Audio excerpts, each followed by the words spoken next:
Special Agent Marcus Kane was no stranger to challenging assignments.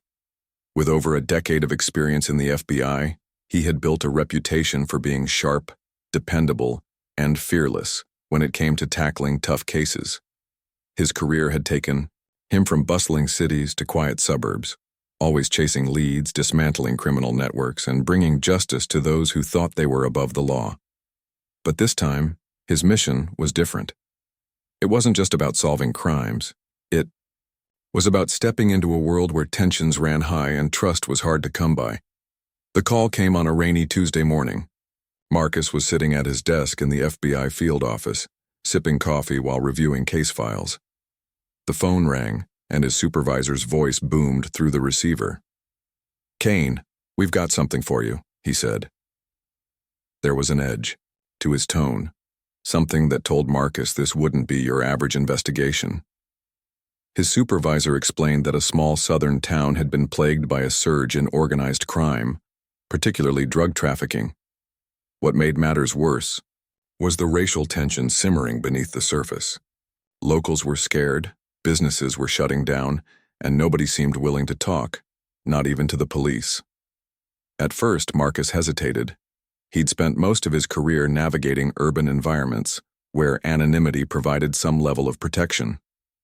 This assignment meant heading into unfamiliar territory, where everyone knew each other and outsiders stuck out like sore thumbs. Plus, there was the added layer of racial dynamics.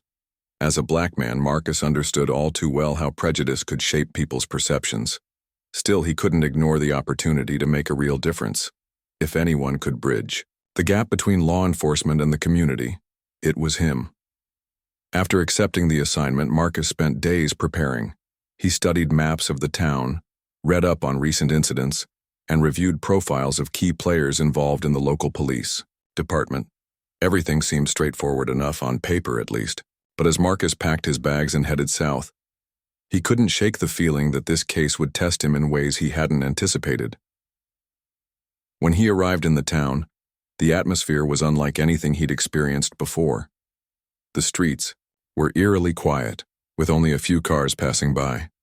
Storefronts were either boarded up or displaying signs warning against loitering. People avoided eye contact, hurrying along as if trying not to draw attention to themselves. It was clear that fear had gripped the community, and Marcus knew gaining their trust wouldn't be easy. His first stop was the local police station, a modest brick building that looked more like a library than a hub of law enforcement activity. Inside, the air smelled faintly of stale coffee and old paperwork. Officers moved around with weary expressions, their shoulders heavy with the weight of unsolved cases and mounting frustrations. Marcus introduced himself to the desk sergeant, who nodded politely but didn't offer much warmth. Word spread quickly that the FBI had sent someone to help, and soon, a group of officers gathered in the briefing room to meet him. Marcus stood at the front of the room, dressed in his standard-issue suit, projecting confidence despite the nerves bubbling inside. He spoke clearly and calmly, explaining his role and emphasizing the importance of collaboration. "We're here to solve this problem together," he said. "But I need your trust, and you need mine. That's the only way we'll succeed." Some officers nodded in agreement while others exchanged skeptical glances. One person, however, stood out immediately: Deputy Linda Hayes. Linda was a tall woman with fiery red hair pulled back into a tight bun. Her piercing blue eyes scanned the room with an intensity that made Marcus uneasy. She leaned against the wall with her arms crossed, her expression unreadable. When Marcus finished speaking, she raised an eyebrow and muttered something under her breath loud enough for those nearby to hear. Though Marcus couldn't make out the exact words, the tone was unmistakable, dismissive, almost mocking. He chose to ignore it, focusing instead on laying the groundwork for the investigation. Over the next few days, Marcus settled into a routine. He attended meetings, reviewed evidence, and began mapping out strategies to tackle the drug trafficking ring. The work was demanding, but Marcus thrived under pressure. Yet, every interaction with Linda left him feeling unsettled. Whether it was a snide comment during briefings or a dismissive glance in the hallway, her behavior was impossible to ignore. At first, Marcus chalked it up to personality clashes, telling himself not to take it personally. But deep down, he sensed there was something more sinister lurking beneath the surface. As the days turned into weeks, Marcus grew increasingly aware of the challenges ahead. Solving the case was one thing, but navigating the complex web of personal, biases and institutional barriers was another. Little did he know, his encounter with Linda Hayes would become far more than just a professional hurdle. It would force him to confront uncomfortable truths about power, privilege, and the resilience required to stand up for what's right. From the very first day, Marcus could tell that Deputy Linda Hayes was going to be a challenge. She wasn't like the other officers at the station. There was something about her demeanor that set her apart. While most of the team seemed eager to work with the FBI and bring an end to the chaos gripping their town, Linda appeared resistant. Her body language screamed defiance, and her sharp tongue cut through conversations like a knife. It didn't take long for Marcus to realize that she wasn't just skeptical of outsiders. She seemed outright hostile. Their initial interactions were subtle but telling. During meetings, Linda would sit as far away from Marcus as possible, arms crossed tightly over her chest, lips pursed in disapproval. Whenever he spoke, she either rolled her eyes or let out an exaggerated sigh, making it clear she wasn't interested in hearing what he had to say. At one point, when Marcus suggested a new approach to gathering intelligence on the drug ring, Linda interrupted him mid-sentence. "We've been doing this job longer than you've been alive," she snapped, her voice dripping with sarcasm. "Don't think you can waltz in here and tell us how to do our jobs." Marcus tried to brush off her comments, reminding himself that his mission was bigger than any personal conflict. But Linda's behavior only grew more pointed as the days went on. In casual conversations, she made remarks that bordered on offensive, often veiled as jokes. Once, while discussing patrol routes, she quipped, "I guess you're used to handling neighborhoods like these, huh?" The room fell silent, and Marcus felt all eyes turned toward him. He forced a tight smile and replied calmly, "I'm here to help solve the case, Deputy Hayes. Let's focus on that." Though he kept his composure, the comment stung. It was obvious that Linda wasn't just testing boundaries. She was deliberately trying to provoke him. Things escalated further. During a briefing session, Marcus had spent hours preparing a detailed presentation, outlining potential leads and strategies for dismantling the drug operation. As he flipped through slides, explaining each step of his plan, Linda interrupted again. This time, her tone wasn't sarcastic. It was condescending. "You know," she said loudly enough for everyone to hear, "sometimes I wonder if people like you are really cut out for this kind of work." The room froze. Officers exchanged uneasy glances, unsure whether to laugh nervously or pretend they hadn't heard. Marcus paused, his jaw tightening ever so slightly. He turned to face her, his expression calm but firm. "People like me?" he asked, his voice steady. Linda smirked, leaning back in her chair as if she'd already won. "You know what I mean," she replied dismissively. "This isn't exactly your neighborhood, is it? Maybe you should stick to places where you blend in better." Her words hung in the air like smoke, thick and suffocating. For a moment, Marcus considered calling her out right then and there, demanding an apology in front of the entire team. But he knew that wouldn't accomplish anything. Instead, he took a deep breath and continued with his presentation, refusing to let her derail the meeting. Despite the tension, Marcus tried to remain professional. He reminded himself that Linda's opinions didn't define him, and more importantly, they didn't define his ability to get the job done. Still, her constant jabs wore on him. Every snide remark, every loaded question chipped away at his patience. What bothered him most wasn't just the disrespect. It was the way some of the other officers reacted. Some looked uncomfortable but said nothing, unwilling to challenge Linda directly. Others chuckled awkwardly, feeding into her antics without realizing the harm they were perpetuating. It created an environment where hostility festered unchecked, leaving Marcus feeling isolated even within a team he was supposed to trust. Outside of formal settings, Linda's behavior became even more blatant. One afternoon, Marcus found himself waiting by the coffee machine when she approached. She leaned against the counter, blocking his path, and smirked. "So, Special Agent Kane," she began, her voice laced with mockery, How's it feel to play hero in a place like this? Must be tough, huh? Marcus clenched his fists briefly before forcing himself to relax. He picked up his cup of coffee and met her gaze head-on. It's not about playing hero, he replied evenly. It's about getting results. And if you'd rather waste time making jokes, maybe you're the one who doesn't belong here. For a split second, Linda looked, taken aback. Then her smirk returned wider and more venomous than before. Oh, don't worry, she said, leaning closer. I'll make sure you remember exactly where you are and who you're dealing with. With that, she walked away, leaving Marcus standing alone in the break room. Her words lingered in his mind long after she was gone. They weren't just rude. They felt like a warning. The encounters piled up, each one more grating than the last. During stakeouts, Linda would insist on taking the lead, dismissing Marcus's input entirely. When they reviewed evidence together, she openly questioned his judgment, implying that his methods were flawed because of his background.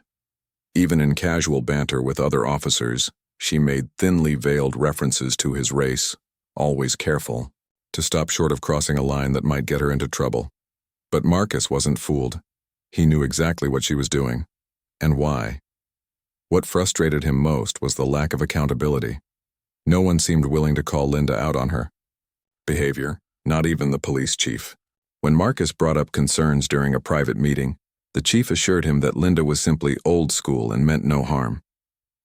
She's been with the department for years, he explained. Sometimes folks like her just need time to adjust. Marcus nodded politely, but inside, he seethed. Adjusting meant learning to treat colleagues with respect, not using thinly veiled insults to undermine them.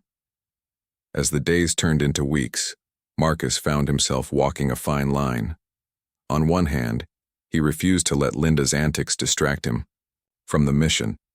He threw himself into the investigation, poring over files, conducting interviews, and piecing together clues that brought them closer to cracking the case. On the other hand, he couldn't ignore the growing sense of unease. Every interaction with Linda left him feeling drained, as though he were fighting a battle on two fronts. One against the criminals terrorizing the town, and another against the prejudice festering within the very institution meant to protect it. Despite everything, Marcus refused to give up. He reminded himself why he'd taken the assignment in the first place, to make a difference. If he could push past the obstacles, both visible and invisible, he might not only solve the case but also prove that resilience and integrity could overcome even the deepest divides. Still, as he prepared for yet another day of navigating Linda's hostility, Marcus couldn't help but wonder how much longer he'd have to endure her toxic presence, and what breaking point might lie ahead. The tension between Marcus and Deputy Linda Hayes reached a boiling point during a routine stakeout. It was supposed to be a straightforward operation, monitoring a suspected drug house on the outskirts of town, gathering intelligence without drawing attention. But nothing about working with Linda ever felt simple or predictable. From the moment they climbed into the patrol car together, the air inside was thick with hostility. Marcus tried to focus on the task at hand, scanning the dimly lit street for any signs of activity. Linda, however, seemed more interested in making her disdain known. As they sat parked under the cover of darkness, Linda began muttering under her breath. At first, her comments were vague enough that Marcus could pretend not to hear them. "This town doesn't need outsiders telling us how to run things," she grumbled, adjusting the rearview mirror unnecessarily. Marcus kept his eyes trained on the house, refusing to engage. He'd learned by now that responding only fueled her behavior, but Linda wasn't satisfied with being ignored. She turned slightly in her seat, fixing him with a cold stare. "You know," she said, her voice louder this time, "people like you always think you're so special, like you can just swoop in and fix everything." Marcus sighed inwardly, bracing himself for what he knew was coming next. Sure enough, Linda didn't disappoint. "But let me tell you something, you don't belong here. You never will." Her words hit Marcus like a punch to the gut, but he refused to let her see how much they affected him. Instead, he glanced at her briefly, his expression neutral. "I'm here to do my job, Deputy Hayes. he replied calmly. If you have concerns about my methods, we can discuss them professionally, but personal attacks aren't going to help anyone. Linda scoffed, shaking her head as though she couldn't believe his audacity. Professional? Oh, please, spare me the lecture. You wouldn't last 5 minutes around here if it weren't for that fancy badge of yours. Her tone grew sharper, almost venomous. You think you're better than us, don't you? Strutting around like you own the place. Marcus clenched his jaw, fighting the urge to respond in kind. He knew exactly where this was headed, nowhere productive. Engaging in a verbal sparring match with Linda would only distract them from their mission and give her the satisfaction of seeing him rattled. Still, her relentless barrage of insults gnawed at him. Each word felt calculated to strip away his authority, his confidence, his humanity. Then, just when Marcus thought he'd managed to weather the storm, Linda leaned closer. Her voice dropped to a whisper, low and menacing, yet loud enough for him to hear every syllable clearly. You don't belong here, she repeated, her eyes narrowing. And if I were you, I'd remember that. People who don't know their place tend to regret it. For a moment, time seemed to freeze. The weight of her words pressed down on Marcus, heavy and suffocating. This wasn't just a casual insult tossed out in frustration. It was a threat. Clear, direct, and chilling. Marcus felt his pulse quicken, but he forced himself to remain composed. He turned his head slowly, meeting her gaze with unwavering resolve. Is that supposed to scare me? He asked, his voice steady despite the turmoil brewing inside. Because threats won't change the fact that I'm here to do my job, and I'm not going anywhere. Linda smirked, leaning back in her seat as though she'd already won. Suit yourself, she said dismissively. Just don't come crying to me when things go south. With that, she turned her attention back to the road, leaving Marcus to process what had just happened. The rest of the stakeout passed in tense silence. Marcus kept his focus on the house, jotting down notes whenever movement caught his eye. But his mind kept circling back to Linda's words. Was she serious? Did she truly believe she could intimidate him into backing off? Or was this part of some larger game she was playing, one designed to push him out before he uncovered something she didn't want exposed? As the hours dragged on, Marcus couldn't shake the feeling that Linda's animosity ran deeper than mere prejudice. There was something else driving her behavior, something she wasn't saying outright. Could it be guilt? Fear? Or perhaps she simply resented anyone challenging the status quo she'd grown accustomed to. Whatever the reason, Marcus knew one thing for certain: he couldn't afford to let her get under his skin. When the shift finally ended, Marcus returned to the station, exhausted but determined. He replayed the night's events in his mind, analyzing every detail. Linda's threats may have been unsettling, but they also revealed something important. She was scared of losing control, scared of accountability, and maybe, just maybe, scared of what Marcus might uncover. Over the next few days, Marcus found himself hyper-aware of Linda's presence. She continued to make snide remarks and undermine him at every turn, but now there was a new layer to her behavior. She watched him closely, as though waiting for him to slip up or crack under pressure. Marcus refused to give her the satisfaction. Instead, he doubled down on his efforts, pouring even more energy into the investigation. If anything, her threats had strengthened his resolve. He wasn't just fighting against criminals anymore. He was proving that no amount of intimidation could deter him from doing what was right. Still, the experience left its mark. Marcus began documenting every interaction with Linda, noting dates, times, and specific comments she made. He recorded conversations when possible, ensuring he had evidence to back up his claims if needed. He also started paying closer attention to how other officers reacted to her behavior. Some still laughed nervously or looked away, unwilling to confront the issue. Others, however, seemed increasingly uncomfortable, their body language betraying unease. Marcus realized that while Linda thrived on creating division, her actions were also isolating her from those who might otherwise support her. Despite the mounting challenges, Marcus remained focused on the bigger picture: solving the drug trafficking. Case was still his top priority, and he refused to let Linda derail his progress. Yet deep down he knew that addressing her toxic behavior was equally important. Ignoring it wouldn't make it disappear. It would only allow it to fester, poisoning the department from within. One evening, after another long day of navigating Linda's hostility, Marcus sat alone in his motel room, staring at the notes he'd compiled. For the first time since arriving in the town, doubt crept into his mind. Was he strong enough to handle this? Could he really stand firm against someone so determined to tear him down?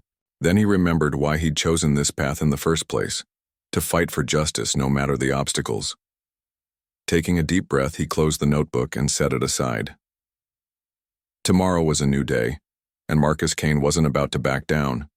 Little did he know, the real test was yet to come. Marcus knew he couldn't keep ignoring Linda's behavior. Her threats during the stakeout had crossed a line, and documenting her actions wasn't just about protecting himself anymore. It was about holding her accountable. The stakes were high. If she continued unchecked, her toxic attitude could poison not only their investigation, but also the trust between law enforcement and the community they were supposed to serve. Sitting in his motel room late one night, Marcus decided it was time to take action.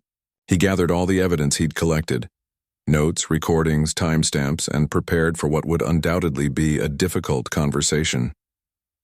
The next morning, Marcus arrived at the police station earlier than usual. He requested a private meeting with Police Chief Daniels, a grizzled veteran of the force who had always struck Marcus as fair-minded if somewhat old-fashioned. As they sat across from each other in the chief's cluttered office, Marcus laid out everything that had happened. He recounted Linda's verbal attacks, her thinly veiled threats, and the hostile environment she created whenever they worked together. "Chief," Marcus said, leaning forward slightly, "I'm here to solve this case and help your department succeed, but I can't do that effectively if I'm constantly undermined or made to feel unsafe because of my race." Chief Daniels listened intently, his brow furrowed as Marcus spoke. When Marcus finished, there was a long pause before the chief finally responded. "Agent Kane," he began, his voice measured, "I won't deny that Deputy Hayes has strong opinions. She's been with this department for over 20 years, and sometimes folks like her struggle to adapt to change." Marcus opened his mouth to interject, but the chief raised a hand to stop him. "That doesn't excuse her behavior, though. What you've described isn't just unprofessional, it's unacceptable." Relief washed over Marcus, but only briefly. He knew promises didn't mean much without action. "Sir," he pressed, gently, "this isn't just about me. If an officer is allowed to act this way toward a colleague, how does that reflect on the department as a whole? How does it affect public trust?" Chief Daniels nodded slowly, his expression thoughtful. After another moment of silence, he promised to look into the matter immediately. "You have my word, Agent Kane," he said firmly. "We'll get to the bottom of this." Though Marcus appreciated the chief's assurance, he couldn't shake the feeling that Linda wouldn't go down without a fight. Over the next few days, he kept a close eye on her, watching for any signs that she might retaliate. To his surprise, she seemed unusually subdued, at least around him. During briefings, she avoided making eye contact, and when she did speak, her tone was clipped and neutral. At first, Marcus wondered if Chief Daniels had already spoken to her, warning her to back off. But something about her demeanor felt off, almost calculated. It was as if she was biding her time, waiting for the perfect opportunity to strike. Meanwhile, Marcus continued documenting every interaction, no matter how minor. He forwarded copies of his notes to both Chief Daniels and his FBI supervisor, ensuring there was a paper trail should things escalate further. His supervisor, Agent Harris, called him later that week to discuss the situation. "Kane," Harris began, his tone serious, "you're handling this exactly the way you should. Keep your head up and don't let her rattle you, but remember, these situations can get messy fast. Stay vigilant." Harris's words stuck with Marcus as he navigated the increasingly tense atmosphere at the station. While some officers appeared to distance themselves from Linda, others whispered among themselves, casting sideways glances in Marcus's direction. Rumors began to circulate. some claiming Marcus was exaggerating the issue, others suggesting he was using his position to stir up trouble. Marcus ignored the gossip, focusing instead on building alliances with those who genuinely wanted to see the case solved. Slowly but surely, he started earning the respect of younger officers who admired his professionalism and determination. Despite his efforts to stay above the fray, Marcus couldn't escape the growing sense of unease. One afternoon, while reviewing surveillance footage in the evidence room, Linda unexpectedly walked in. She closed the door behind her, the sound echoing ominously in the small space. For a moment, neither of them spoke. Then Linda crossed her arms and fixed Marcus with a cold stare. "You really think you're untouchable, don't you?" she sneered, her voice low and biting. Running to the chief, tattling like a child. Pathetic. Marcus turned to face her, keeping his expression calm despite the tension crackling in the air. "This isn't about me," he replied evenly. "It's about accountability. If you have a problem with how I'm doing my job, address it professionally. But personal attacks won't solve anything." Linda laughed bitterly, shaking her head. "Professional? Oh, please. You're hiding behind rules and procedures because you know you don't belong here. Everyone sees it, you're just too blind to admit it." Marcus took a step closer, his voice firm but controlled. "And what happens when someone else comes, along who doesn't fit your idea of belonging? Are you going to treat them the same way? Threaten them until they leave? This isn't just about me, Deputy Hayes, it's about the kind of culture you're trying to create. And frankly, it's not one I'm willing to tolerate." For a split second, Linda looked taken aback, as though she hadn't expected such a direct response, but then her mask of indifference slipped back into place. "Whatever," she muttered, turning toward the door. Before leaving, she glanced back over her shoulder. "Just remember, you started this. Don't blame me when it blows up in your face." Her parting words lingered in Marcus's mind long after she was gone. Was she bluffing or was she planning something? Either way, Marcus knew he couldn't afford to let his guard down. Reporting her behavior had been the right thing to do, but it had also made him a target. From now on, every decision he made, every move he took would need to be deliberate and strategic. He couldn't give Linda or anyone else the ammunition they needed to discredit him. As the days passed, Marcus threw himself even deeper into the investigation. Working alongside officers who supported him, he uncovered new leads and pieced together connections that brought them closer to dismantling the drug ring. Each breakthrough reinforced his belief that justice was worth fighting for, no matter the obstacles. Yet, even as progress mounted, the shadow of Linda's hostility loomed large. She hadn't openly confronted him again, but her presence was everywhere, in the whispers in the hallways, the lingering stares, the subtle attempts to undermine his authority. One evening, as Marcus reviewed case files in the dim light of his motel room, he reflected on everything that had transpired. Reporting Linda's behavior had been a risk, but it was also a necessary step toward accountability. He understood now that standing up to prejudice often came with consequences, but it also paved the way for change. The road ahead wouldn't be easy, but Marcus was ready. He had faced challenges before, and he would face them again. Because, in the end, it wasn't just about solving a case or proving a point. It was about showing that courage and integrity could overcome even the deepest divides. Little did Marcus know, the battle was far from over. If Marcus thought reporting Linda Hayes would bring an end to her hostility, he was sorely mistaken. True to her nature, Linda retaliated with a vengeance, determined to make his life as difficult as possible. Her tactics were subtle at first, almost imperceptible, small acts designed to chip away at his credibility and isolate him from the rest of the team. But as time went on, her actions grew bolder, more calculated, and increasingly dangerous. It started with rumors. Linda began spreading whispers among the officers, painting Marcus as someone who couldn't handle the realities of their town. "He's all talk," she'd say in hushed tones during breaks. "Thinks he's better than us because he works for the FBI." Some officers nodded along, while others hesitated, unsure whether to believe her. But the damage was done. Every snicker, Every skeptical glance in Marcus's direction reinforced the narrative she was crafting. Soon, even tasks that should have been straightforward became unnecessarily complicated. Officers who once offered assistance now seemed reluctant, claiming they were too busy or didn't understand his instructions. It was clear. Linda was working hard to turn the department against him. But that wasn't all.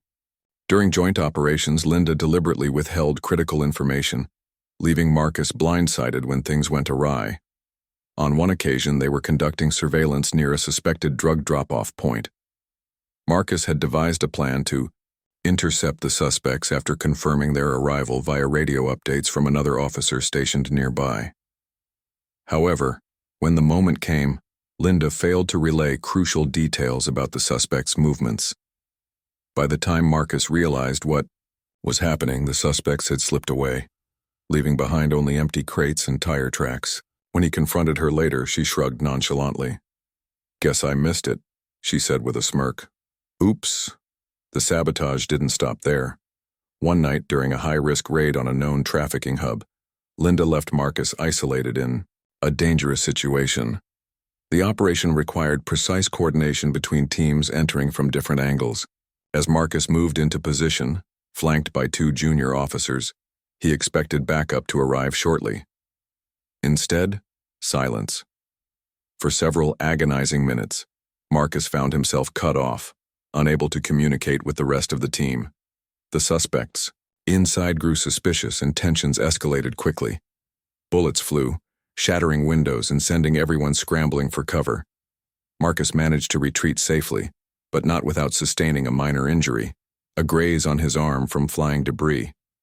When the dust settled, Marcus demanded answers. Standing in the aftermath of the chaotic scene, he confronted Linda directly. "You abandoned your post," he accused, his voice low but firm. "That could have gotten someone killed, including me." Linda feigned innocence, her expression unreadable. "I did my job," she replied coolly. "Maybe you should focus on doing yours instead of pointing fingers." Her words stung, but Marcus refused to let her deflect responsibility. He filed a formal complaint with Chief Daniels, detailing the incident and its potential consequences. To his frustration, the chief promised to investigate but stopped short of taking immediate action. "Let's not jump to conclusions," Daniels cautioned. "We'll review the footage and statements first." As if her earlier antics weren't enough, Linda took her retaliation a step further, by exploiting Marcus's injury to cast doubt on his competence. In front of other officers, she made pointed comments about how someone with real field experience wouldn't have gotten hurt. She even suggested that Marcus lacked the physical stamina required for such demanding work.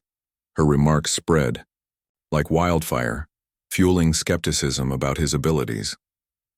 Though some officers privately expressed sympathy, few dared to challenge Linda openly.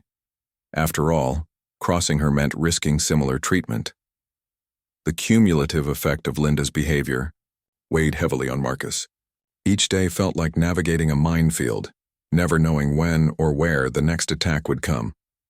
Sleep became elusive, his mind racing with thoughts of unfinished cases, hostile colleagues, and the constant threat of danger. Yet, despite the mounting pressure, Marcus refused to back down. He reminded himself why he'd taken this assignment in the first place, to make a difference. If anything, Linda's relentless campaign against him only strengthened his resolve. He poured every ounce of energy into the investigation, analyzing evidence, chasing leads, and pushing forward no matter the obstacles. To counteract Linda's influence, Marcus focused on building stronger relationships with those still willing to support him. Younger officers, eager to learn and prove themselves, gravitated toward his professionalism and dedication. They admired his ability to stay calm under pressure and respected his commitment to justice. Together, they formed a tight-knit group within the department, sharing information and coordinating efforts to ensure progress wasn't derailed. Marcus also leaned on his FBI connections, regularly updating Agent Harris on developments both in the case and with Linda. Harris assured him that headquarters was monitoring the situation closely and encouraged him to continue documenting everything. Despite these efforts, the toll of Linda's retaliation was undeniable. Marcus noticed changes in his own demeanor. He became more guarded, less trusting, and hyper-aware of his surroundings. Even mundane tasks like grabbing coffee or reviewing files felt fraught with tension. Every interaction carried the potential for conflict, and Marcus found himself constantly bracing for the next confrontation. Yet, amidst the chaos, he clung to one truth: accountability mattered. Allowing Linda's behavior to go unchecked would send a message that prejudice and intimidation were acceptable in law enforcement, and that was something Marcus couldn't abide. One particularly grueling week pushed Marcus to his limits. Key witness in the drug trafficking case suddenly withdrew their cooperation, citing fear of retaliation. Rumors swirled that Linda had intimidated them into silence, though Marcus couldn't prove it. At the same time, a promising lead fizzled out due to misinformation, another apparent casualty of Linda's interference. Exhausted and frustrated, Marcus retreated to his motel room late one evening, staring blankly at the wall. For the first time since arriving in the town, he questioned whether he was truly making a difference. Was solving the case worth enduring? So much hostility. Could he really overcome someone so determined to see him fail? Then, as if sensing his doubts, his phone buzzed with a text from Agent Harris. "Stay strong, Kane. You're doing important work. Don't let anyone tell you otherwise." The message was simple, but it hit home. Marcus realized that giving up wasn't an option, not just for himself, but for everyone counting on him to succeed. Linda might be relentless, but so was he. And as long as he kept fighting, she wouldn't win. Little did Marcus know the tide was about to turn.